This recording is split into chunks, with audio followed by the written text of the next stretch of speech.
Faiz, you're on mute.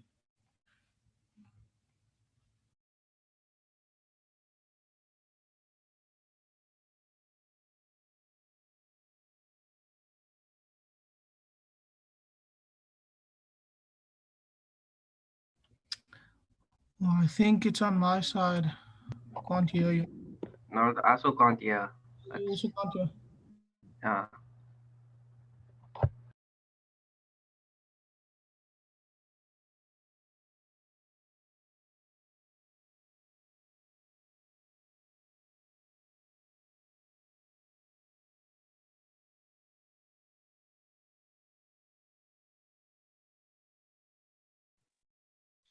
Can you hear me now?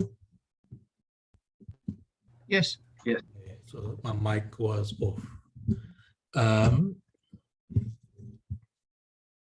Okay, so I said welcome to today's class, which is day 1 or session 1 of FAC4862, FAC4864 Test 3 Success Prep class. What we'll be covering is a FAC4864 question paper. So a CTA 2 level paper. It's slightly different to what you need to do in CTA 1, but the principles still apply.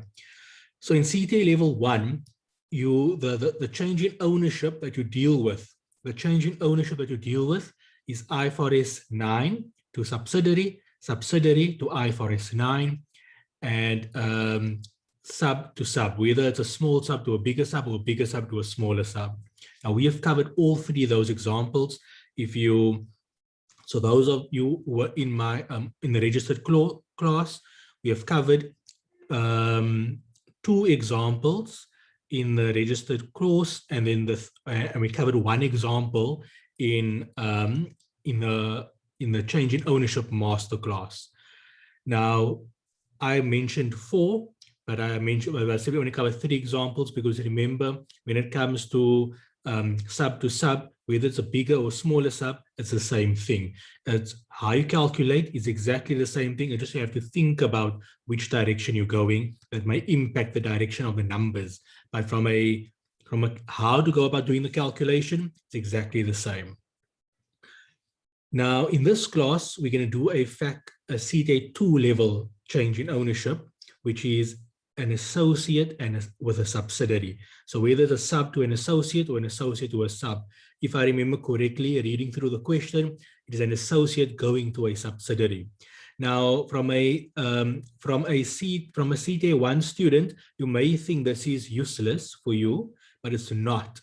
Although you may not deal with associate to sub or sub to associate, it is the thinking process that the thinking process that I apply in all of change in ownership is exactly the same. It is more so, try to participate in the class so that you can develop the thinking process when it comes to a change in ownership, because the thinking process remains exactly the same. Yes, the how, the nitty-gritty of the calculations is different, but the way we develop the thinking as to what needs to be done, that remains the same. So please, it will be useful for you, although you don't deal with an associate situation. So now I'm going to switch over. So before I switch over, just remember, from a high level point of view, the whole point of a change in ownership is the first thing you need to, the first thing that is important, that you must be able to handle a group's question without a change in ownership. If you can handle a group question without a change in ownership becomes easier.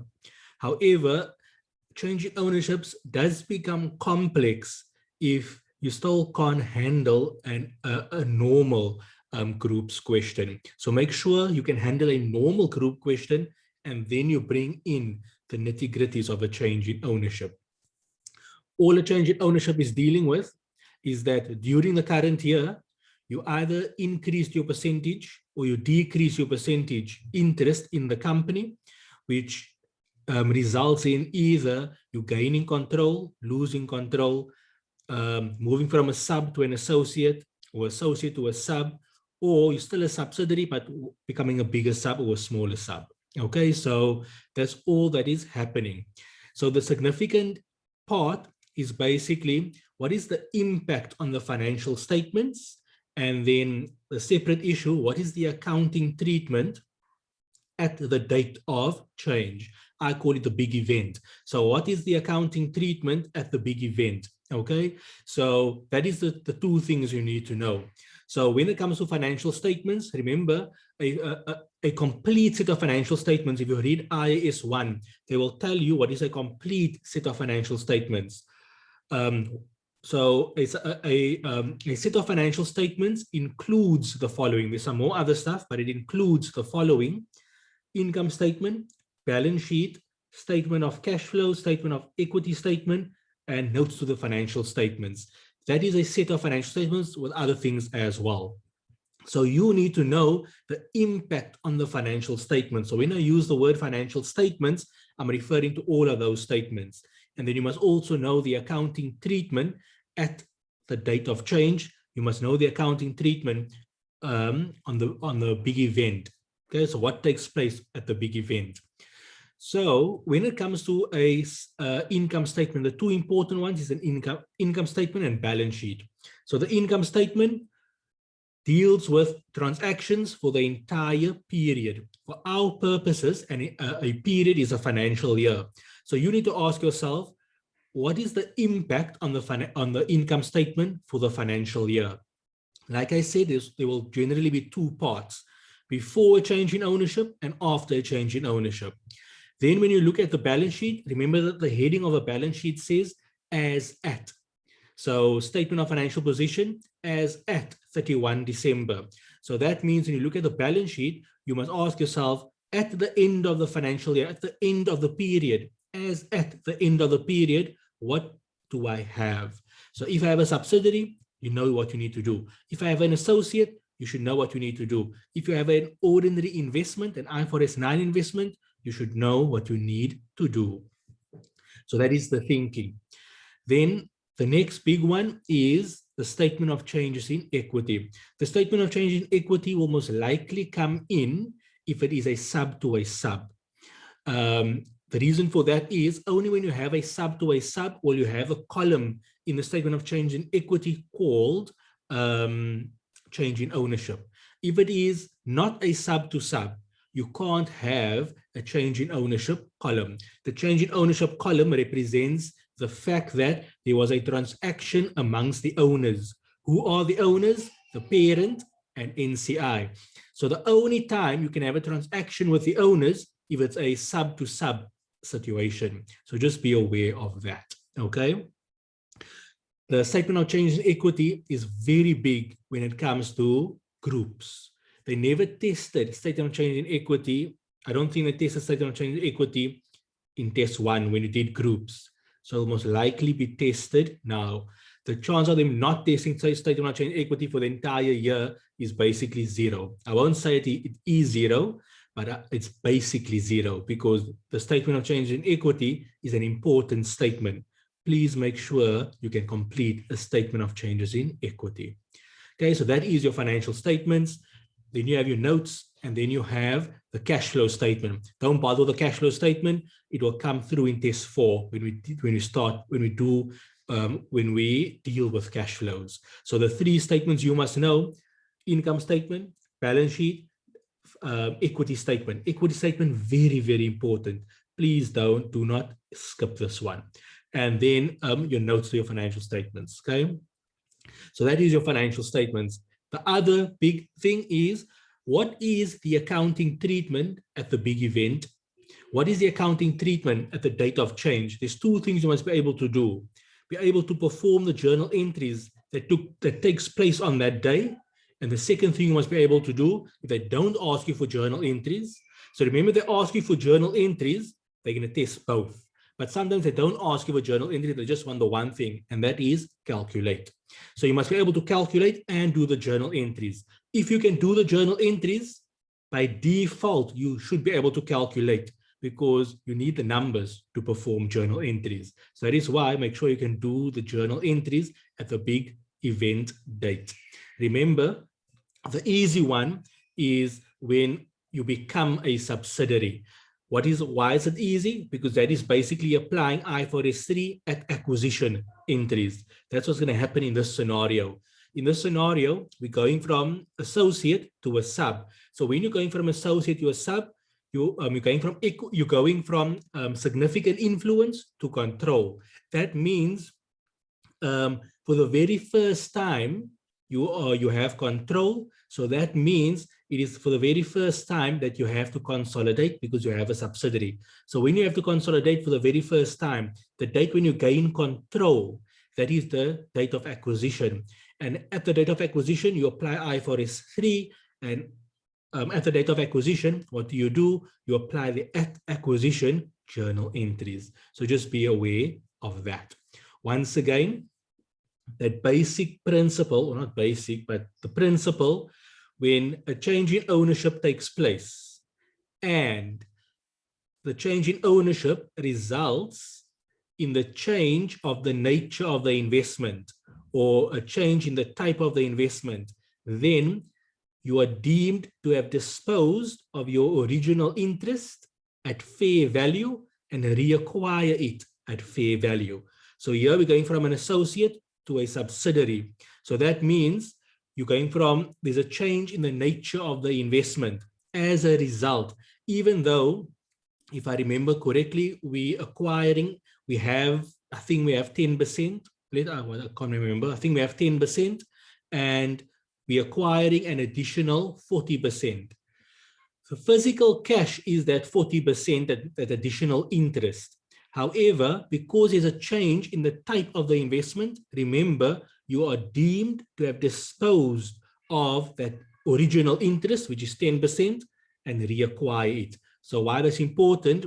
So now, although you only acquired an additional 40%, from a consolidation point of view, your consideration is the actual further purchase of 40% plus the fair value of the original interest. Please remember that. So when you sit back without looking at a question, without looking at any question, you must sit back and tell yourself, they are, let's say two, you must do it for all of them, right? But just to bring the example across, you must be able to sit back while you're having a cup of coffee or drinking a mocktail, right? You must be able to sit back, even if you're watching TV, without a question, you must be able to sit back and say, okay, change in ownership, there are 4 scenarios. In scenario number 1, you make up whichever scenario you want to do first. But let's say scenario number 1, IFRS 9 to subsidiary. What triggers over there? What are the important things I must know? So you must be able to tell yourself this without sitting with a question paper in front of you. And that is how you think through it. You must say, okay, what is going to be the impact on the income statement? What is going to be the impact on the balance sheet? What is the impact on the statement of change in equity? What is the impact at the big event date, which is the change in ownership date? If you can do that, then change in ownership can become easy. Then, if you can do that, and in your mind, even if you use a paper to write down, that's fine. But if you, without a question paper, without looking at a question paper, if you can answer that, whether in your mind or writing it down, without a doubt, you're going to finish the paper.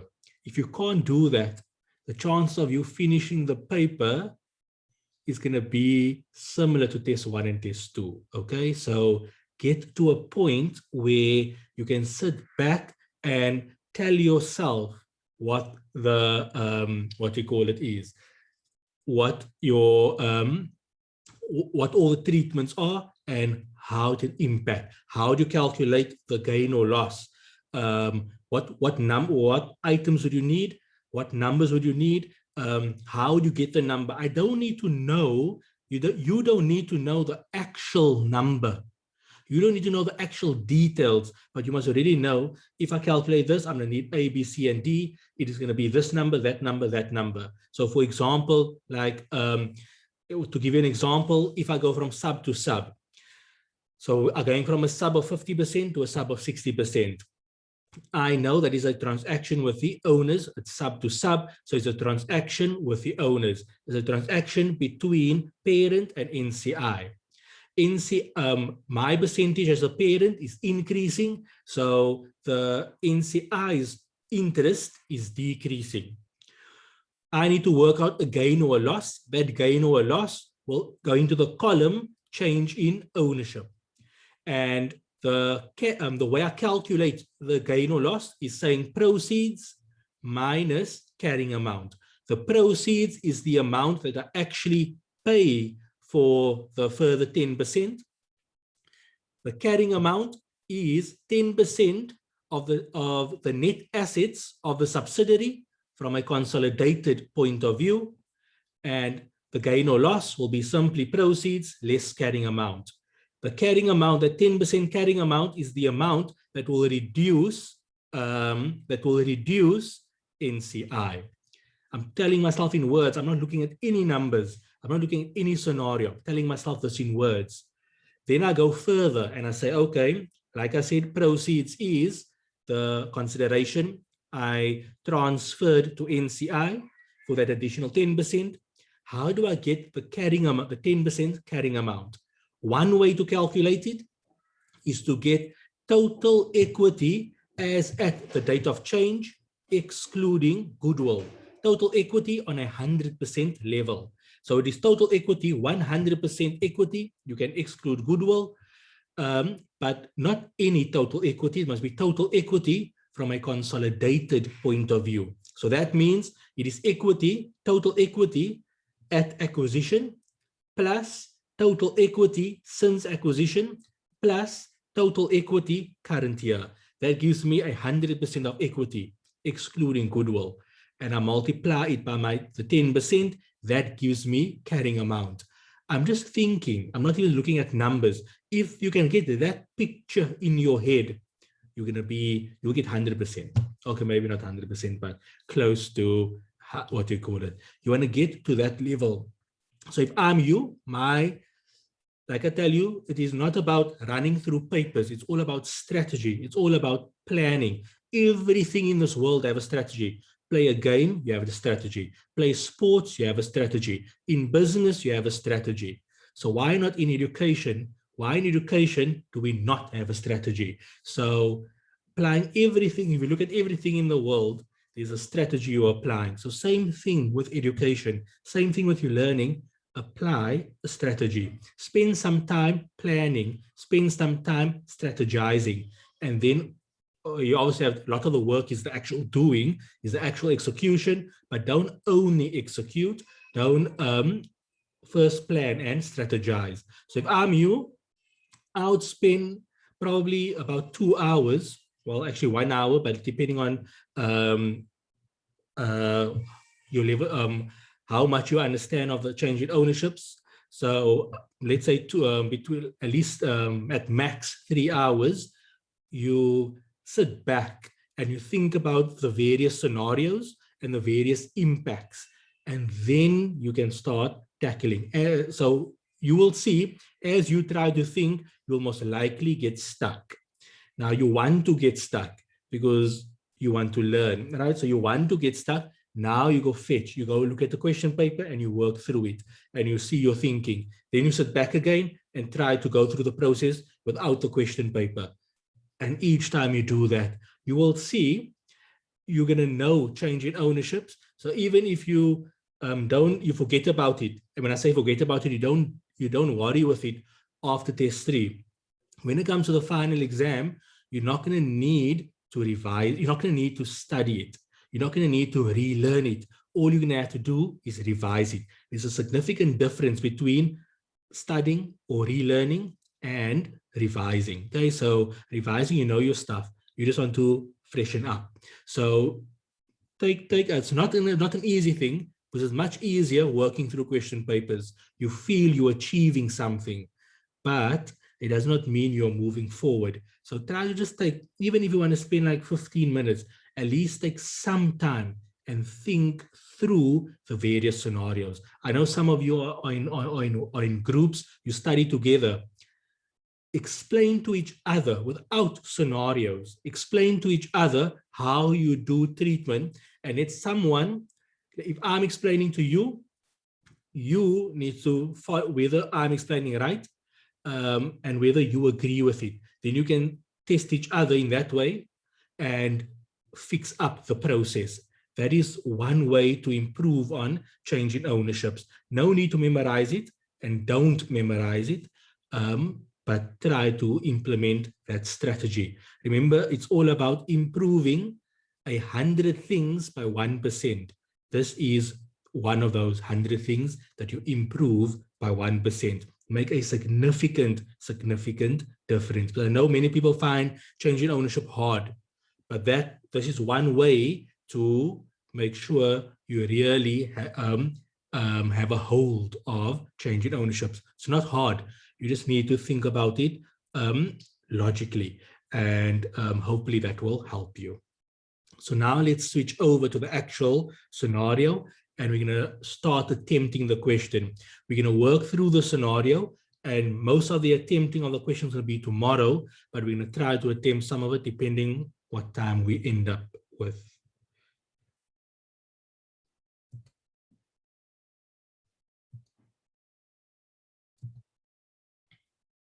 For the CTA 2 people, you must make sure you know groups well. Then you must also make sure you know change in ownerships well. This first week back after test 3, you're going to deal with foreign subsidiaries. And with foreign subsidiaries, you need to know normal groups, and you need to know change in ownership. They're going to just change in ownership inside out when it comes to foreign subsidiaries, because there's one critical principle they're going to test on foreign subsidiaries. And it's tested very nicely when there's a change in ownership. So make sure you have a grip on it. So use this time, use the strategy I'm telling you about, so that when we come there, you can't have memory to help. Well, you have memory, but with understanding, and not just memory without understanding. So please think long term. Don't just think about test 3. Test 3 is important, but make sure you also think about going forward. Okay. So let's start with, you should see my screen, and we are on question 1, I think. I think it's question 1. This is FAC4864 Test 3 2018. Okay.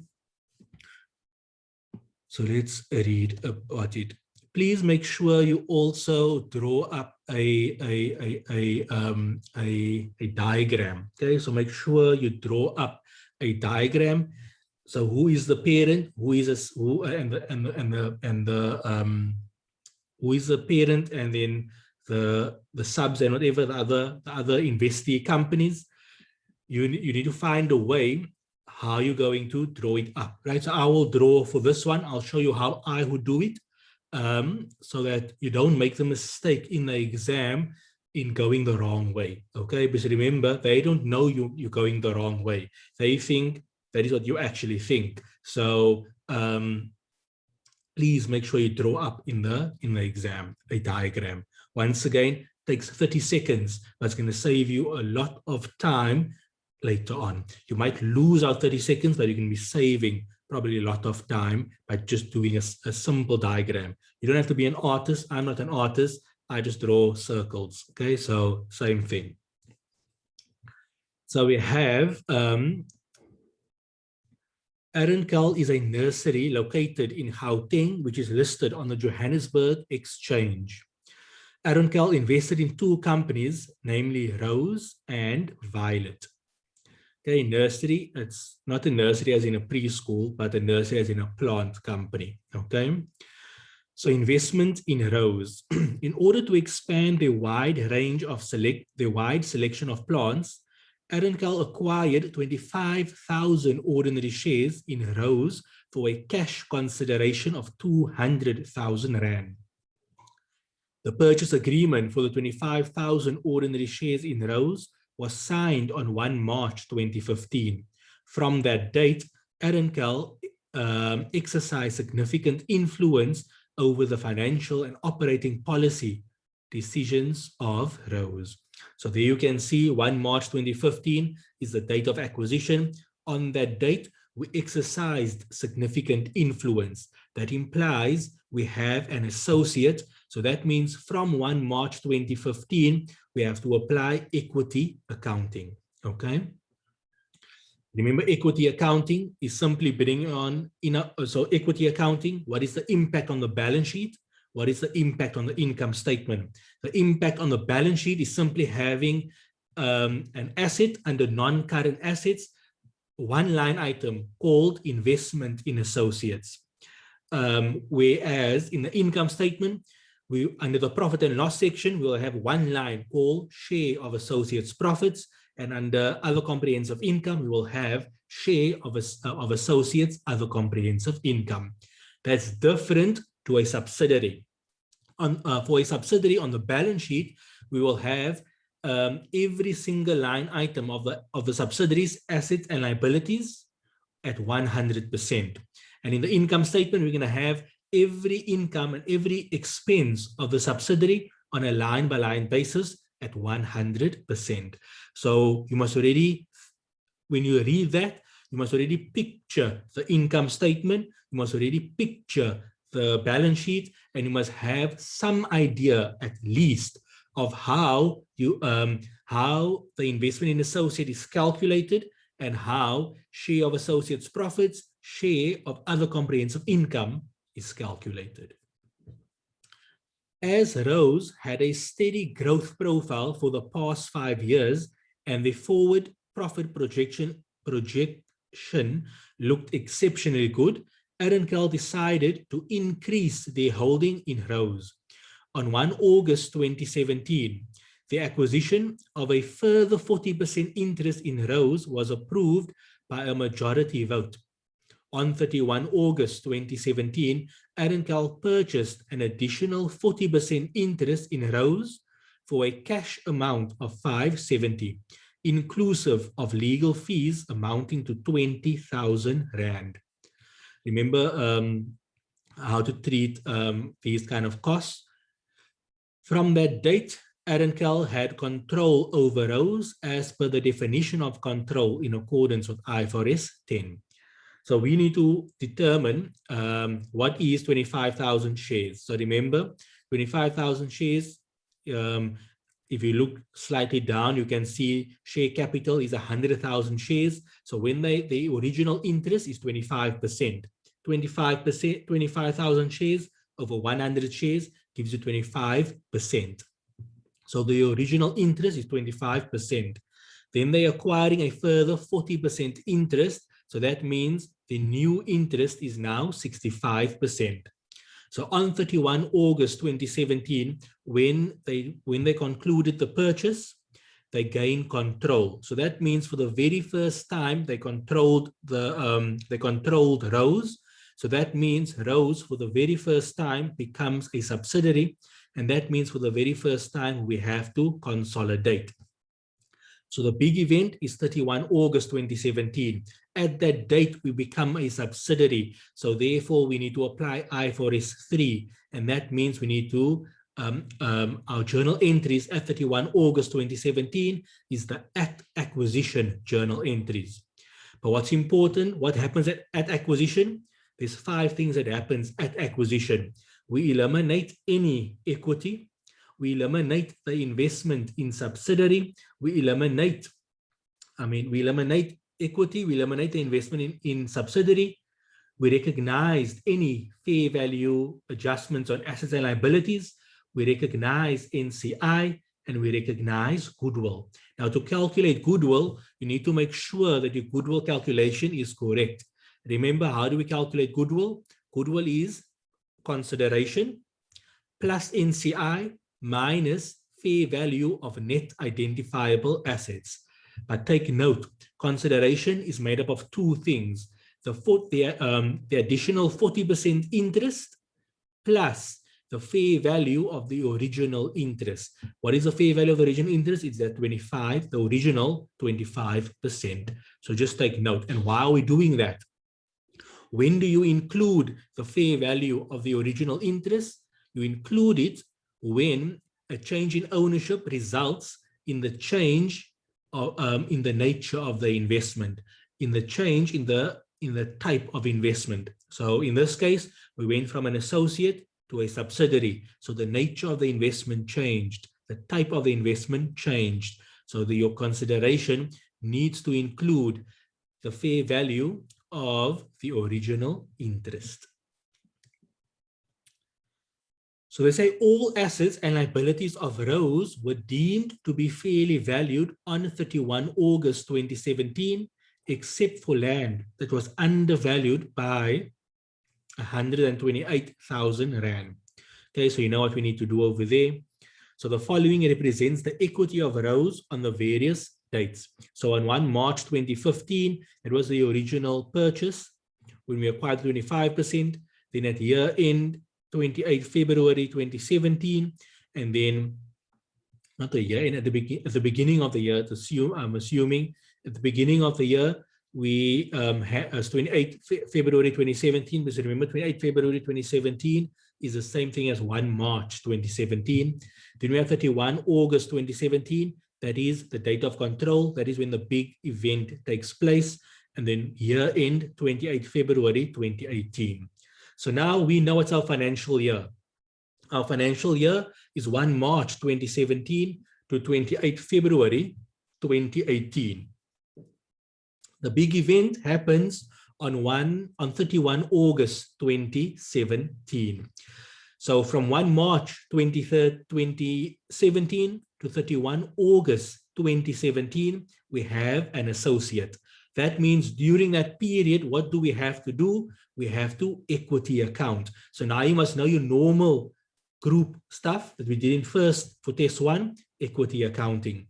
Then from 31 August, or effectively from 1 September 2017 to 28 February 2018, we have a subsidiary. So during that period, we have to consolidate. What does consolidate mean? We bring on 100% of the subsidiaries' income and expenses on a line-by-line basis.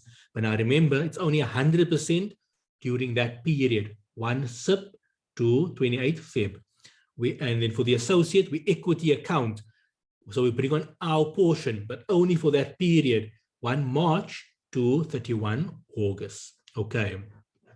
From the balance sheet point of view, you ask yourself at 28 February 2018. So what date you look at? The year end. At 28 February 2018, what type of investment do I have? So we know we have a subsidiary. That means we need to consolidate. So the balance sheet would have 100% of the subsidiaries, assets and liabilities on a line-by-line basis. We should not be seeing an investment in associate, because at 28 February 2018, we no longer have an associate. So just take note of that. The impact on the statement of changes in equity, there's no, there is an impact on the statement of changes in equity. So remember, when you acquire a subsidiary for the very first time, so in the current year, we acquired a subsidiary for the very first time. We gain control in the current year. So there will be an impact on the statement of changes in equity. The only impact will be on NCI. We will have a line item. So remember, the equity statement have the columns of the various equity balances: share capital, retained earnings, revaluation surplus, mark-to-market reserve, NCI. With change in ownership, we can have a column called change in ownership, okay? But in this scenario, because it's not sub to sub, we won't have a column called change in ownership. Yet, we gain control in the current year. We acquired a subsidiary in the current year. So there is an impact on the statement of changes in equity. The impact is on the column NCI. So the only NCI will be impacted in the statement of changes in equity when you gain control in the current year. What's the line item? The line item is simply going to be acquisition of a subsidiary. Remember, you have opening balance, profit or loss, dividends, closing balance, all of those stuff. One of the line items is called acquisition of a subsidiary. when you acquire a sub, when you gain control in the current year, you will have a line item called acquisition of sub. The acquisition of sub only impacts NCI. The number you include over there is NCI at acquisition. What is NCI at acquisition? It is an NCI number that is included in the Goodwill calculation. Okay, so that is the impact on, for this transaction, on the statement, on the various statements: income statement, balance sheet, equity statement. Okay, and then at the big, and the journal entry for the big event is 31 August 2017. What is the journal entries at the big event? It is just basically the acquisition journal entries. The big calculation is the Goodwill calculation. So just take note of that. Okay.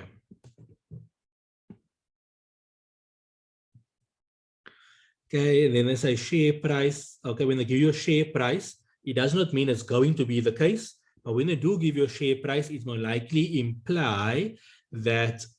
likely imply one of two things. Okay, number one, that NCI may be measured using the fair value model. Because remember, NCI at acquisition can be measured in two ways: at fair value, or their proportionate share of the net assets. Okay, but when there's a change in ownership, there's a second reason they give you a fair value. Remember, we said when there is a when a change in ownership results in a change of the nature of the investment. So associate to sub, IFRS 9 to sub, or other way around. Then your consideration needs to include the fair value of the original interest. So we will use this 12.80 to get the fair value of the original interest. How are we going to get the fair value of the original interest? We have the original interest has 25,000 shares. They're telling us at 31 August 2017, the original share, the share price is 12.80. So basically, the fair value of the original interest is 25,000 shares times 12.80. Okay. They say Rose declared a dividend of 150 on 28 February 2018. So remember, so what's important with a dividend, you must know when to include the dividend, where to include it. So remember, dividend happen at a point in time. So dividends happens while we are a subsidiary. Okay, it is not happening when we are an associate. It is happening while we are a subsidiary. Because at 28 February 2018, we are a subsidiary.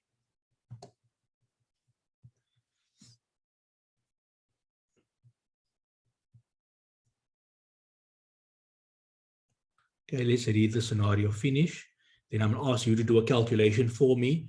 It's an easy calculation because you've done it 100 times this year as well as last year. So I'm going to ask you to do it when we get there. Okay. So investment in Violet. The demand for garden decor grew exponentially in recent years. It made strategic sense for Arancal to enter this unique market and expand their footprint in the decor and flora environment. On 1 November 2013, Arancal acquired a 60% interest in Violet for a cash consideration of 470. From that date, Arancal had control over Violet as per the definition of control in accordance with IFRS 10. Okay, so we had control on 1 November 2013. Okay, so the acquisition journal entries took place on 1 November 2013. We are in the 2018 financial year, so we'll see what happens. So all assets and liabilities of Violet were deemed to be fairly valued, and no additional assets, liabilities, or contingent liabilities were identified on the acquisition date. On 1 November 2017, Violet had a rights issue of 1 share for every 4 shares held at 3 Rand per share.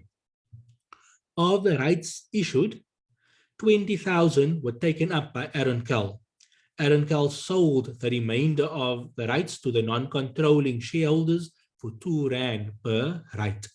Arenkel still had control as per the definition of control in accordance with IFRS 10. Okay, so what you're going to have to do, you can see that we're going from there's a change in ownership, but before and after we are a subsidiary. You know we have a 60% interest before the change in ownership. All you have to do is the following. To work out what is our interest afterwards, we will say current shares before the rights issue, and then you add the total rights issue number of shares. That gives you a total number. So I'm going to make up a number. So let's say let's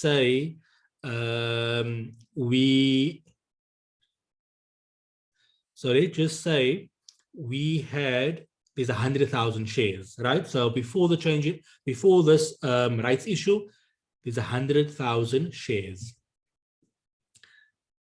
We have 60%, so we own 60% of the shares. NCI have 40% of the shares. Now there's a rights issue. So the rights issue, they said 1 right for every 4 shares held. So because it's 100,000 shares, that means a further 25,000 shares must be issued. 1 divided by 4 is 25%. 25% of 100 is 25,000 shares. Of the 25,000 shares, we are acquiring 20,000.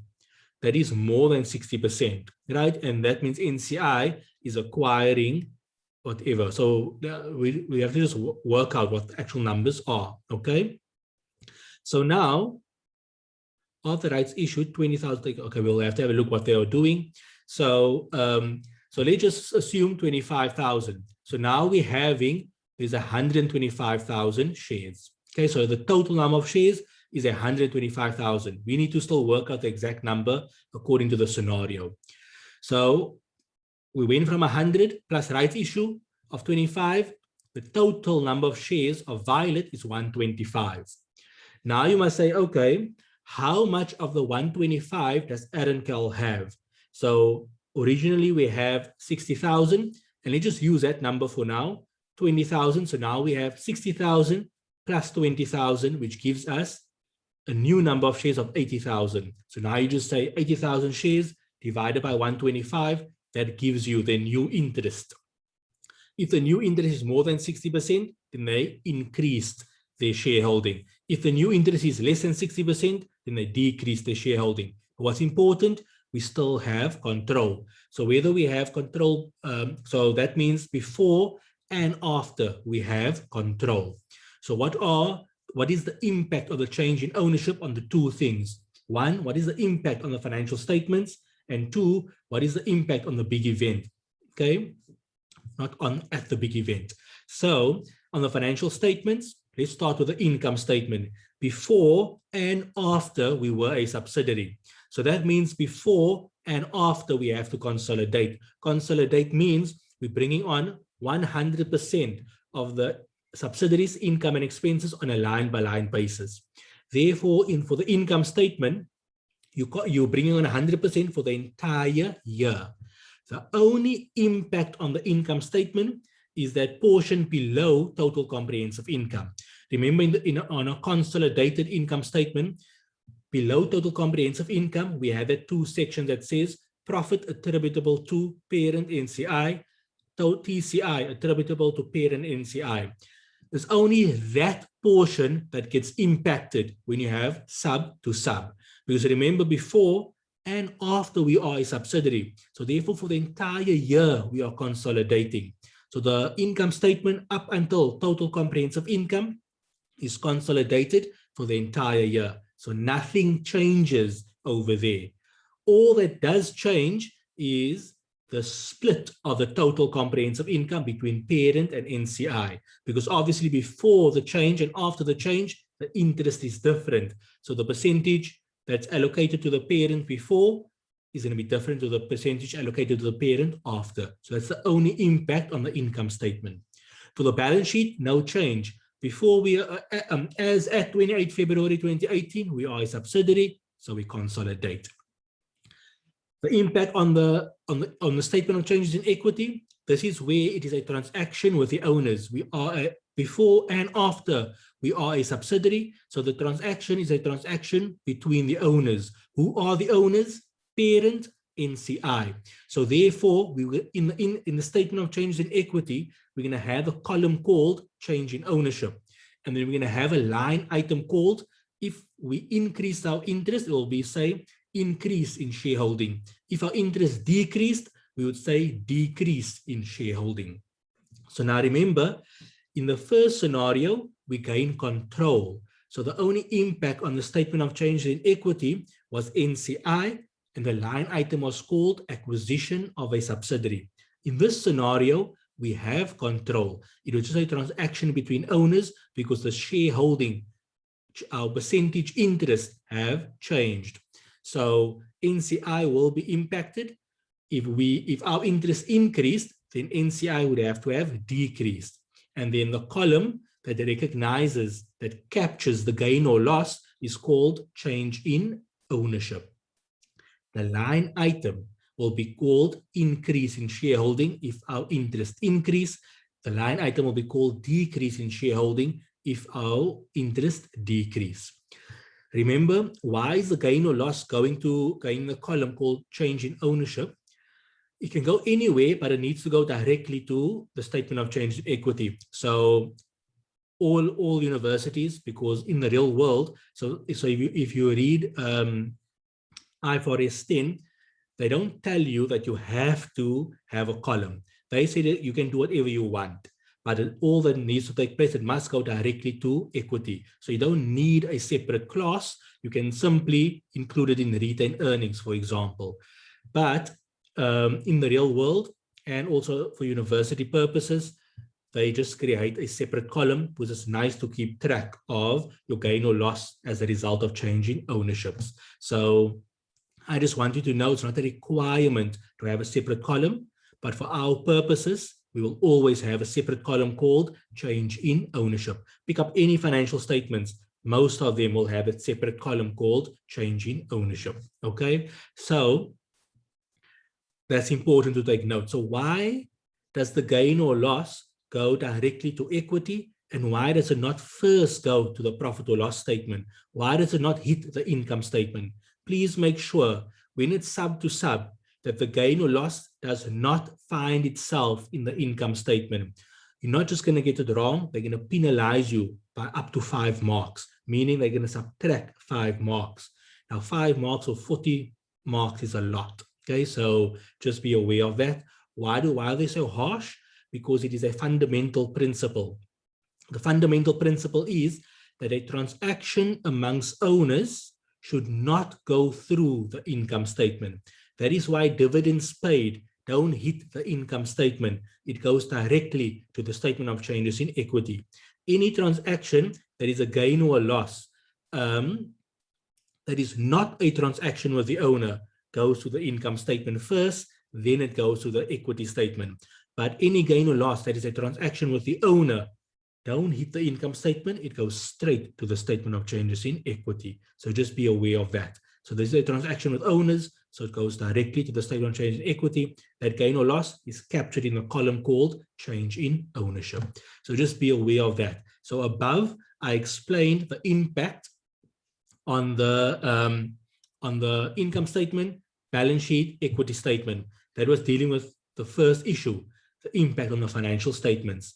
Then I also explained to you the second issue, what is the journal entries at the date of change? And that was the at acquisition journal entries.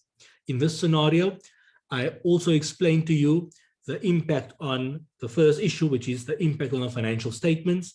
Now I'm going to explain to you the impact of the second issue, the journal entries or the calculation. Remember, the calculation is simply proceeds less carrying amount, give me a profit or loss. Okay, so we will deal with that. I just want you to think back of the questions we dealt with. I think we probably did 3 or 4 questions. If I include this one, the masterclass, as well as the questions are covered in the registered with the registered students, right? We covered about 3 to 4 question papers. if you pay close attention, look at the pattern. Every question had a sub to sub and then other one. So either IFRS 9 to sub or sub to IFRS 9, or for the CTA2 people, it's either going to be associate to sub, sub to associate. So each one had one of that examples, and then every paper we covered had a sub to sub, whether it was big sub to small sub or small sub to big sub. So you will probably have two change in ownerships, one being a change in the nature of the investment, and the other one not being a change in the nature of the investment, and that will only be sub to sub for all of you. They can be like associate to associate, but that's not what they're trying to test. They're testing a principle of sub to sub, which is a change in ownership column. Okay, so just take note of that. If you pay careful attention to the paper, that is the pattern within each question paper. Just look through it, you will see. Okay, so we read that. They say on the following represents the equity of Violet on the various dates. Okay, so share capital 200,000. There you see share capital 250. So that means before the rights issue was 200,000. After the rights issue, it was 50,000. So that means an additional 50,000 shares were issued. Of the 50,000 additional shares that were issued, we only acquired 20,000. Now, if I use a calculator, 20 divided by 50, so that means we only acquired 40%. For us to maintain 60%, we should have acquired 60%, but we only acquired 40%. So that means if we had 60%, we're going to say 200,000 shares times 60%. So that means we had 120,000 shares. Then we acquired only 20,000 out of the 50,000. So that means after the rights issue, we have 140,000 shares. So if I say 140 divided by 250, we went from 60% to 56%. So there was a decrease in shareholding. Okay, so just take note of that. So in a statement of change in equity, you're going to have a column change in ownership. What goes in the change in ownership column? It is the gain or loss. Under the NCI column, NCI is obviously increasing, so you expect a positive number to NCI. And which line item are we going to use? The line item is going to be called decrease in shareholding. Okay, so just take note of that. Here is no change in the nature of the investment, so therefore there is no deemed disposal. Okay, so just be aware of that.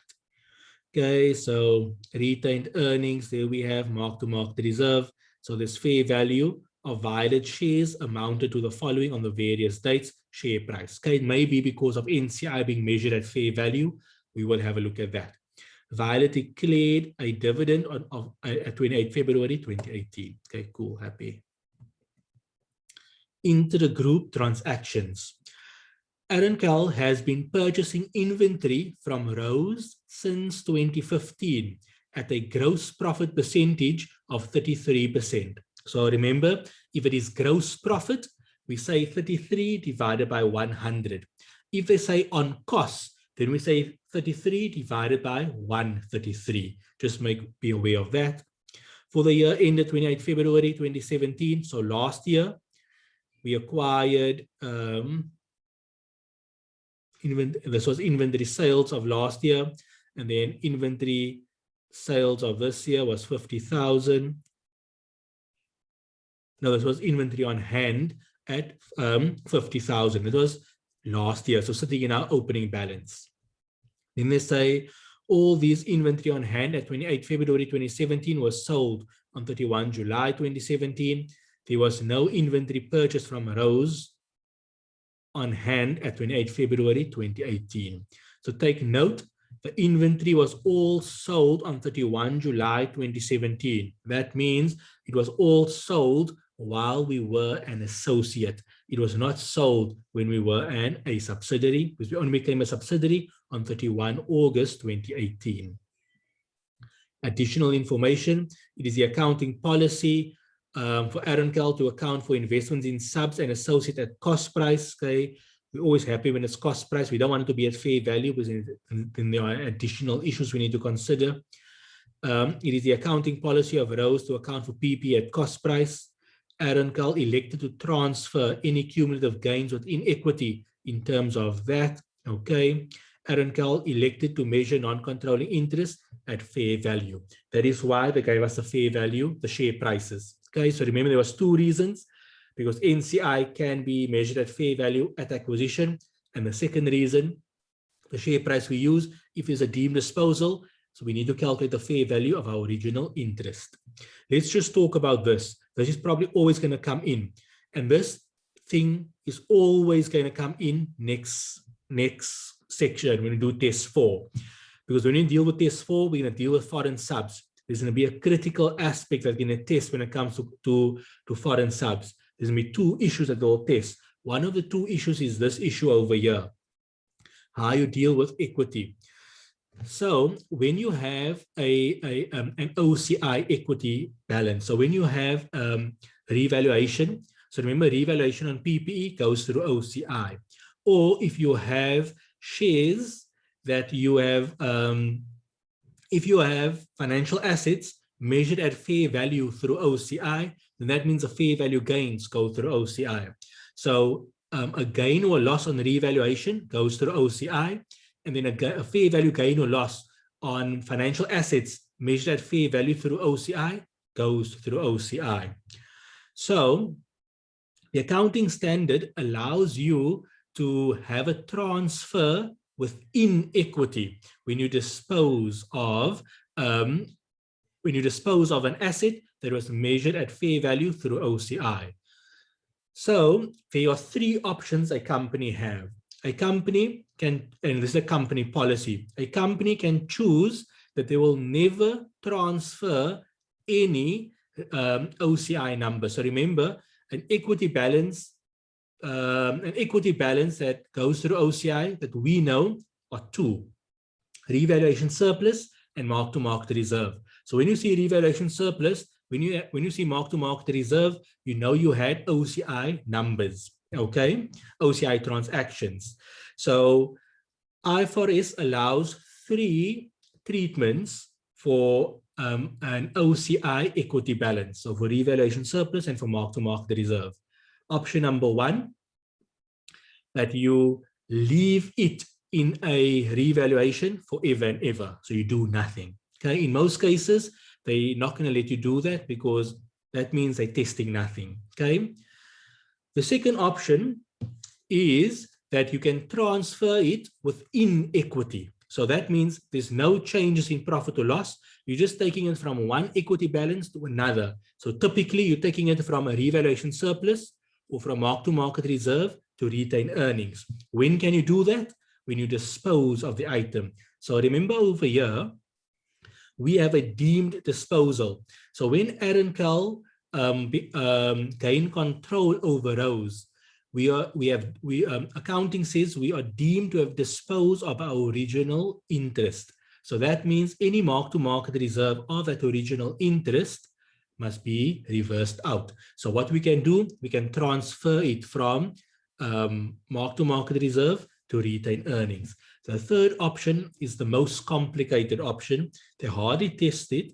I don't know if it is still testable because I don't think any company does it, but it's just so complex that you can transfer it as you use it. Okay, so I'm not going to talk about it because it was tested before, but I don't think it's tested anymore.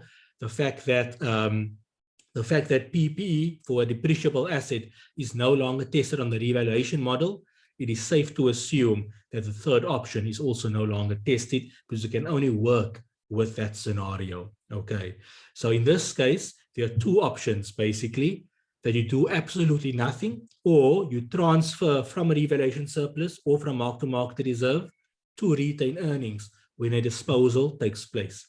In this case, there's a deemed disposal of our original interest of our associate. So therefore, any mark-to-market reserve, any revaluation surplus relating to the associate will be transferred out of those reserve accounts into retained earnings. It has no impact on anything. It is just moving from one balance to another. What does it indicate to a user of the financial statements?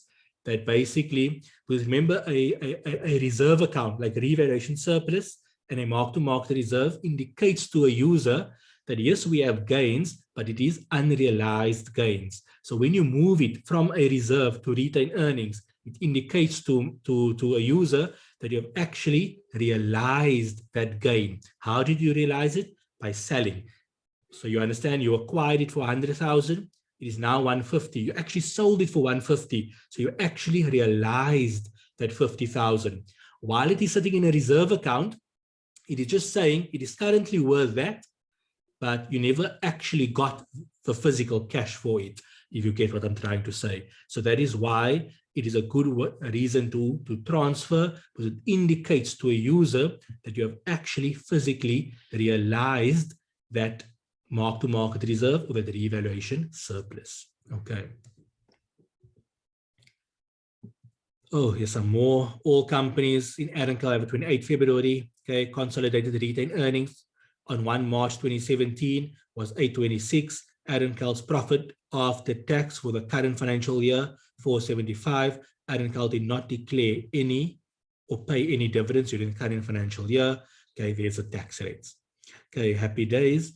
What I want you to do, we're going to read part A, we'll deal with part B tomorrow. Okay, we're going to start part A, we're going to finish part A tomorrow, and we're going to deal with part B completely tomorrow. Okay, I'm going to read all the requireds so we can just think through it. Then I want you to do one thing for me, and then we will look at it before we end.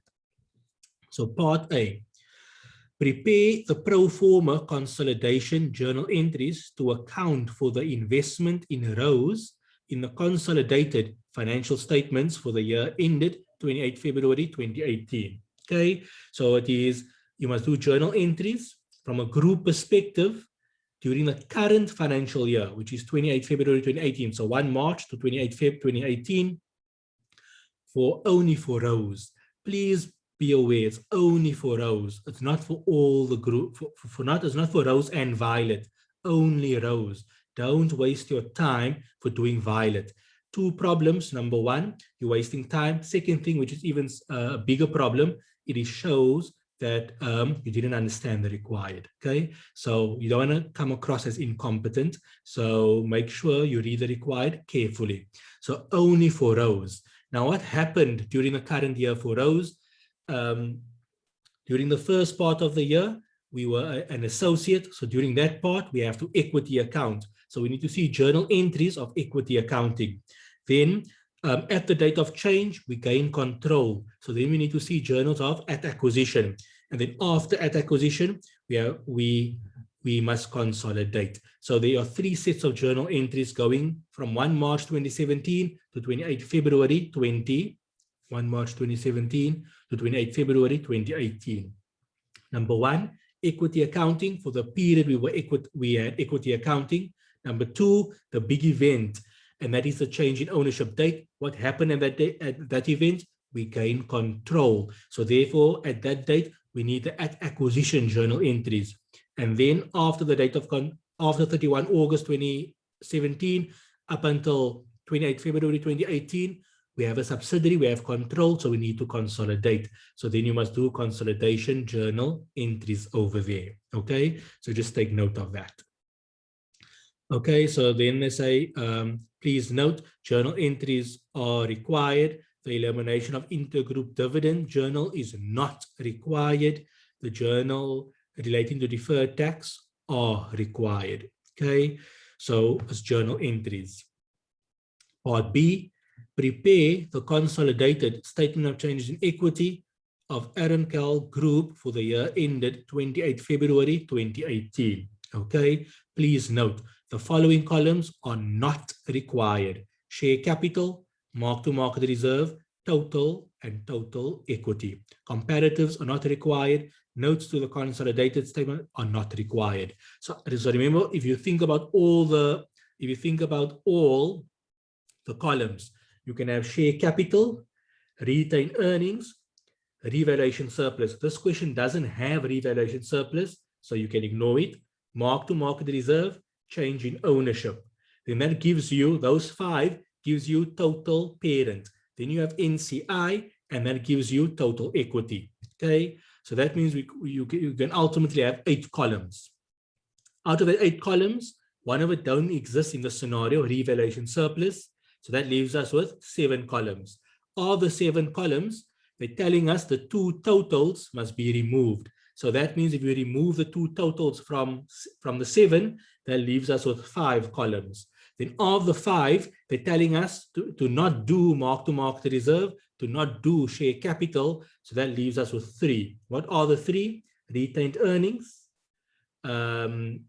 change in ownership, and NCI. So it leaves us with those 3 columns. Okay, so just make sure you can see that and don't again waste your time doing everything else. Okay, and then notes, round of all to the nearest rand, your answer must comply. Okay, we're happy with that. So for part A, what I want you to do for part A, okay, 2 things. Number 1 is calculate goodwill at 31 August 2017. And then number 2, we will do it in full tomorrow. But number 2, just process the journal entry at acquisition for me. So the journal entry at 31 August 2017, just the at acquisition journal entry and the goodwill calculation. But first do the goodwill calculation. It is now 1944. I'm going to stop you at 8 o'clock. And then just for 5 minutes, I'm going to go through it, then we'll call it a night. So can you please work out goodwill, at least work out goodwill. If you are done with goodwill, then start. If you're done with goodwill, then start your journal in your acquisition journal entries. So I'm going to give you till 8 o'clock. Then we're going to calculate goodwill together, and then we'll continue tomorrow. Okay. But before I go get me some water and coffee, do you guys have any questions before you jump into it?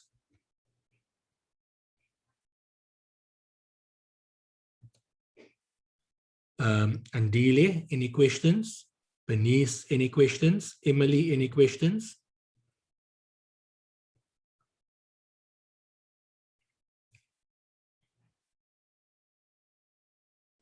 No question. Okay. No questions so far. Okay. No questions. Okay. Felice, Ryan, Lorato. No questions. No questions. Faid, Fakir. No question. No questions. Anything confusing at this point in time? Nothing yet. Okay, so calculate goodwill. I'll give you guys 15 minutes. I'll come back now. Okay, I'm just gonna get me some coffee.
Okay, guys, let's look into it. You guys done?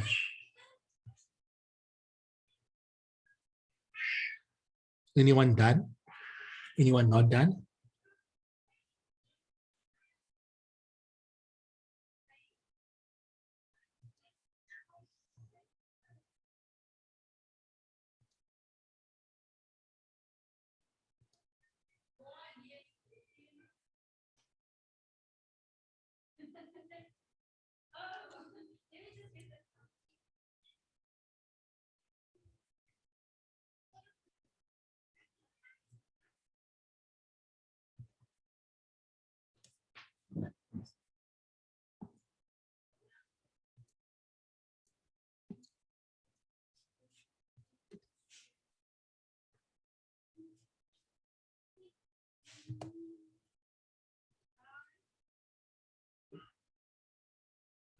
Okay, so basically to calculate goodwill, so the three names I can see on my screen is Andile, Ryan, and Valise. So you guys are the lucky ones. Do you want to help me? And Andile, how do you think we would set this up?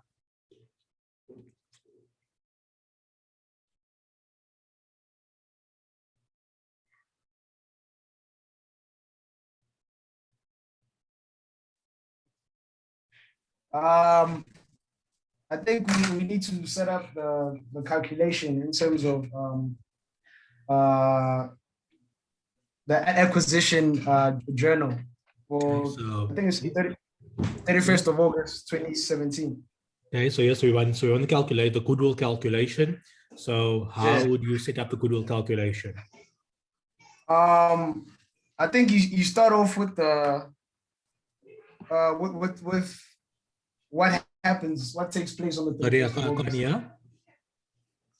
In terms of, you start with the equity, the equity of the subsidiary, Okay. or the or was it an associate in this case? Because we are acquiring 40%, an extra 40%. Is it an extra 40%? So we start with the equity, the ordinary shares, and the retained earnings of the associate, which was 200,000, and I think the other one was 930,600. Okay. That was the retained earnings. So that the total, that's the total equity of the associates on the 31st of August. So we are acquiring 40% of that. I don't know if I'm going in the right Okay, direction. and then so you're going to take the total equity, and then you say we're acquiring 40% of that. What are you going to do with the 40%? With the 40%, I think isn't that the carrying, what's it, the carrying amounts that's of the equity on the 31st of August. Okay. So now so don't we use that against the consideration? Okay, so I want you to pay careful attention to the way we do a calculation so I need to pay careful attention to how we do a calculation for goodwill. Okay, so Yeah. it's gonna make your life a lot easier. Okay. Okay. Okay, Ryan, Felice, you want to help me out? Hey, dog. I just see the calculation for goodwill is the cash consideration plus NCI at the fair value, and then minus the fair value of net identifiable assets. Okay, That is the calculation for plus NCI plus so consideration NCI. What was the other one? Fair value of net identifiable assets, and that's going to give me goodwill. Yeah. Felice, any comments? No comment. You agree 100% with Ryan? Yes or no? I think I would also add the consideration of the original interest, Why? if I'm thinking correctly. Why? Because you want that fair value of that added Yeah. to your Of acquisition. the original interest is Why? that we Why? I'm not saying you're right, I'm not saying you're wrong, I just want to know why. isn't that what you've been saying all the time? But why did I say it? I want to know why. You can't write in the exam. We're adding the fair value of the net identified is FAC said so. Who is I FAC? can't remember now. Maybe someone else can help with the explanation there. I'm not Okay. sure now. Let's see. Let's see who else is here. Bernice, Emily, Fakid want to help out. Because I want to write there that Faiz said so, but that is not an accounting standard. So can you help him change that wording? Is it because there's a change in the investment, type of investment?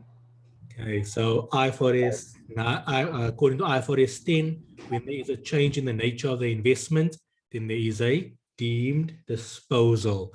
I was going to see if I can find the actual paragraph.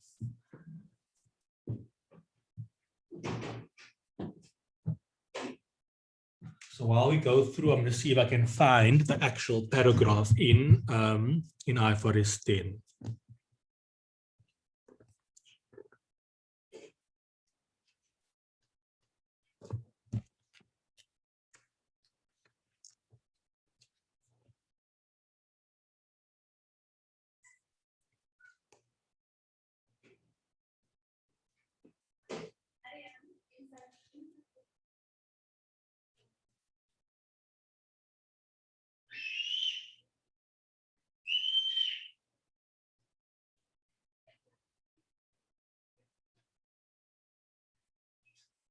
So just this, so I was going to tell you, if you read B99, okay, so IFRS 10, B99, B means you will find it in application guidance, okay? So IFRS 10, B99, that will, that explains explains this. Let me just show you quickly.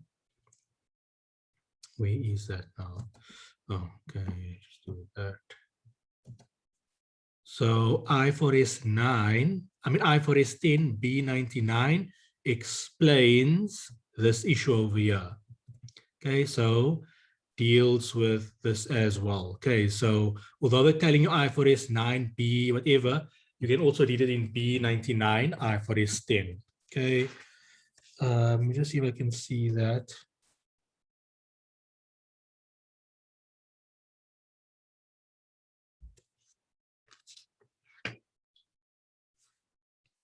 And I don't think I can. I'll find it. Definitely, I'll get back to you. I was going to sit here forever. But anyway, let's move on.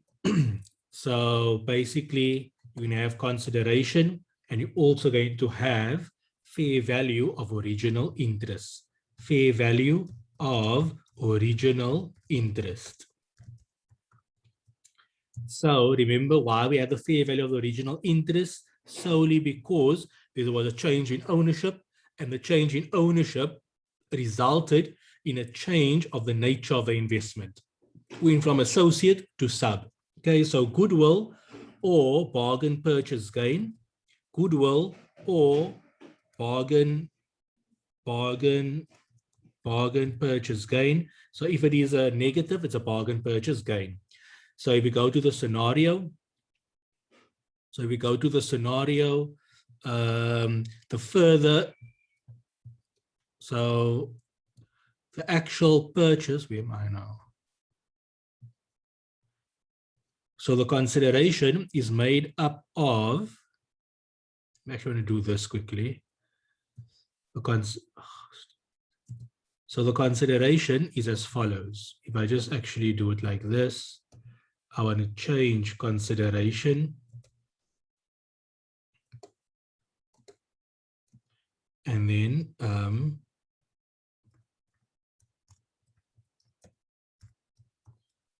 so the consideration is made up of these two numbers. Okay, so just so I just want you to be aware, the consideration is made up of these two numbers.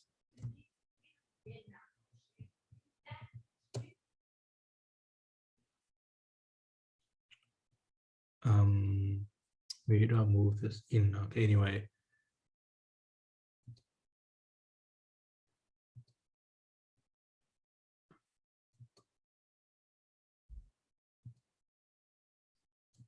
Okay, I don't know what I just did anyway. So the consideration is made up of the additional purchase plus the fair value of the original interest. Now the additional purchase, they're telling us that we acquired on 31 August 2017, Adoncal purchased an additional interest for a cash amount of 570. So the additional purchase of 40% is 570. 1, 2, 3. Okay, we are calculating goodwill at the acquisition date. You only calculate goodwill at the acquisition date. The acquisition date is the date when you gain control. In this scenario, the acquisition date is 31 August 2017. So remember, you only calculate goodwill when you have control, and you only calculate it at the acquisition date. And the acquisition date is the date when you gain control, and in this case, it is 31 August 2017. Then we want the fair value of the original interest. The original interest is 25,000 shares. 25,000 shares. So I'm obviously just going to take a long route in terms of doing a calculation. You don't have to follow this exact long route.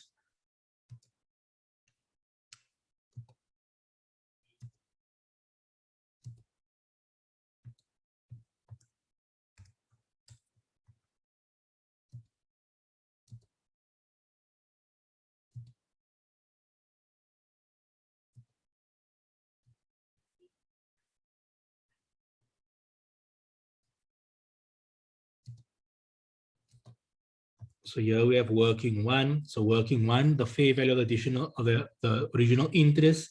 So we're going to say number of shares,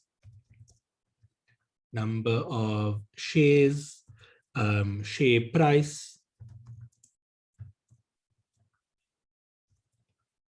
and then we're going to have share price. So this is basically fair value of original interest. Original interest. Okay, so remember, in an exam, you can simply just say 25 times whatever the price is. So we're going to have 25,000 shares. That's the original interest. And the share price at 31 August 2017. The share price at 31 August 2017 is 12 Rand 80.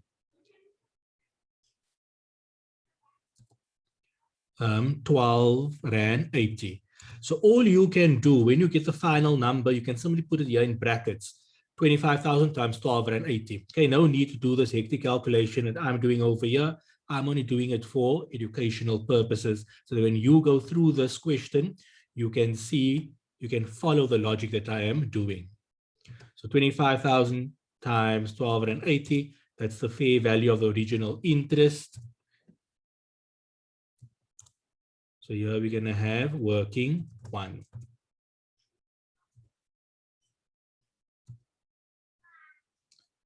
Then we want NCI. Okay, so NCI is working two. NCI, I'm going to do it as working two. NCI can be measured in one of two ways, either at their proportionate share of the net identifiable assets or at fair value. The company uses fair value for NCI at acquisition, so therefore for NCI, we will follow the same thing.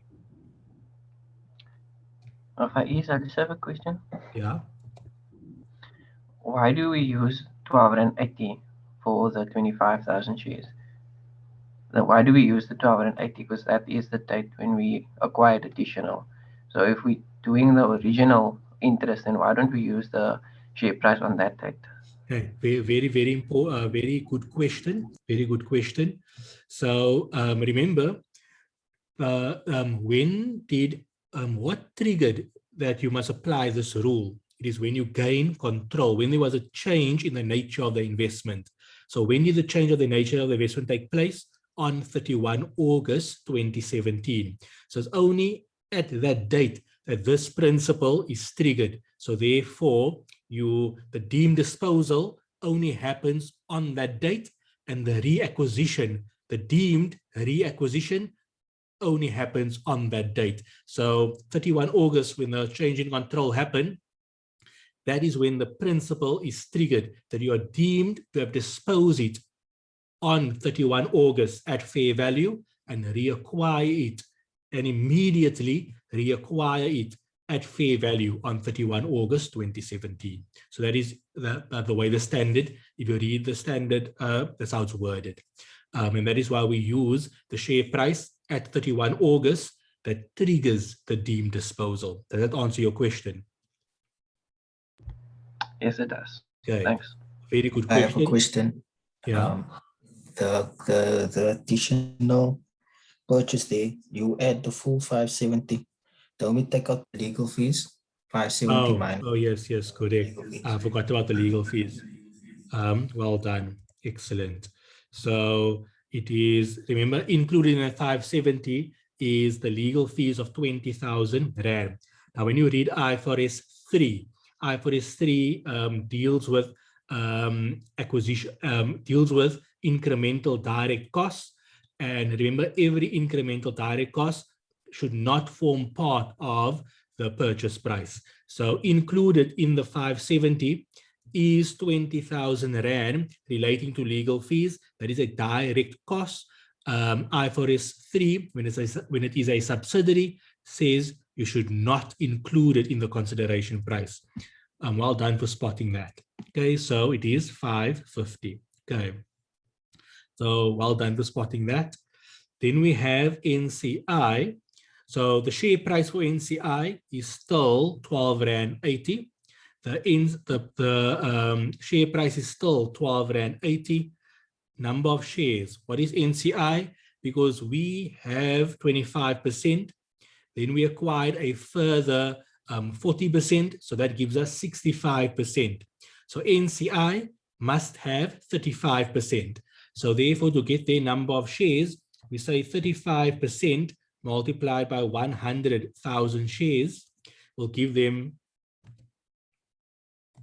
100,000 shares, will give them 35,000 shares. So NCI must be 448. Okay. Now we're going to get fair value of net identifiable assets. Okay.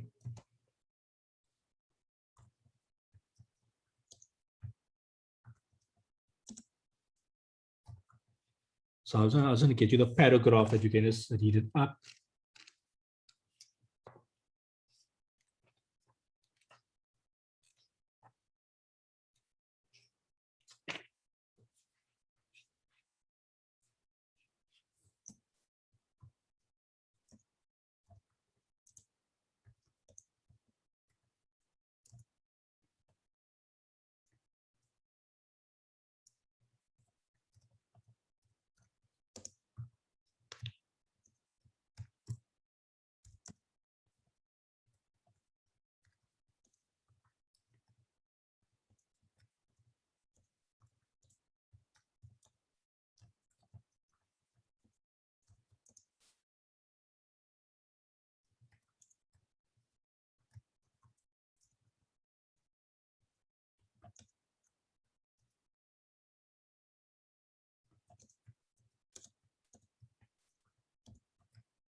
Okay, so remember there's one exception, but you can read IFRS 3 paragraph 53.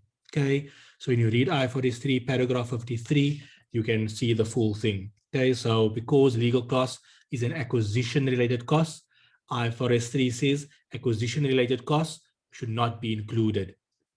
Remember, you must contrast this with an associate. If it relates to an associate, then you include it. But because it relates to a subsidiary, you exclude it. Okay, now we're going to work out fair value of net identifiable assets. So now we're going to work out fair value of net identifiable assets. So I'm just going to repeat this one again. For acquisition-related costs relating to a subsidiary, you exclude acquisition-related costs. If it's relating to an associate, you include it. Okay, so just take note of that. Okay, now we're going to work out fair value of net identifiable assets. To get fair value of net identifiable assets, we take all the equity. So it was share capital, most likely retained earnings. Let's just see what else did they have. Share capital, retained earnings. That's all, right? They didn't have market reserve, nothing. Okay, so at 31 August 2017, we will take those two numbers, 200,000 and 930,600. 200,000, 930,600.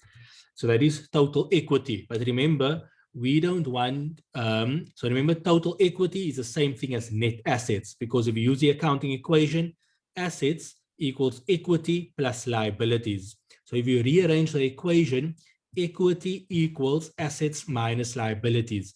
Assets minus liabilities is net assets. Now remember, IFRS 3 says we need to measure assets and liabilities at fair value.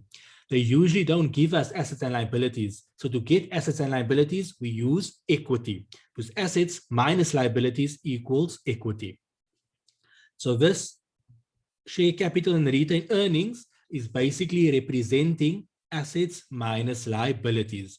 But we don't just want assets minus liabilities. We want the fair value of assets minus liabilities. So at this point in time, this is just merely the carrying amount. At this point in time, this is just merely the carrying amount, okay? So this is just merely the carrying amount of assets less liabilities from the subsidiary point of view. But the group needs to have the fair value amount. So how do we, in order to get to fair value, we need to make any fair value adjustments. The fair value adjustments, I think there was one over here. Let me just see. Yes, so here they're telling us that land was undervalued. So what do? We bring in land. It's the fair value adjustment. It was undervalued by 128,866. And then we must obviously not forget deferred tax. So deferred tax will simply be the negative, of this number. Because it's land, we must use the CGT rate. So we multiply it by 80% and then multiply it by 28%. So now we will have the fair value of net identifiable assets. So now this gives us fair value of net identifiable assets. This number over here is simply net assets. Okay, so that number is simply net assets. We don't want net assets. We want fair value of net identifiable assets. So they are telling us all assets and liabilities are identifiable, but they're not all at fair value. Only land needs to be remeasured. Okay, so that's what we just did. So now we can work out.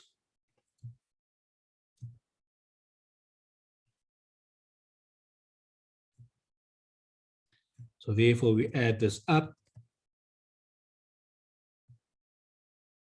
We now have fair value of net identifiable assets. This is C25. So if we work it up, equals C25. So now what we're going to do, the formula says consideration plus NCI minus fair value of net identifiable assets. So therefore we have goodwill of 87,400 Rand. Okay, so just take note of that. This, I did it obviously a bit long because I'm bringing some explanation and all of those type of things. I'm doing a long way of calculating the numbers so that when you go back, you can understand what I'm doing. But in an exam, you want to do it much quicker. Okay, so this should probably take you like 2-3 minutes to do the calculation because you know how to calculate goodwill. So Andile, please follow this approach to calculating goodwill. It is not merely my approach. This is how the standard also, if you read IFRS 3, this is how IFRS 3 also explains how you calculate goodwill. So try to set it up like this and you won't go wrong. You won't make any mistakes. Okay. So I want to stop there for tonight. We will continue tomorrow. We're going to do the journal entries for part A, and we'll do the statement of changes in equity for part B. So it's going to be a jam-packed session tomorrow. So the first hour, we will do part A, and the next hour, we will do part B. If you have any questions, ask. Anything confusing, anything you'd like to know. If not, then you guys are good to go.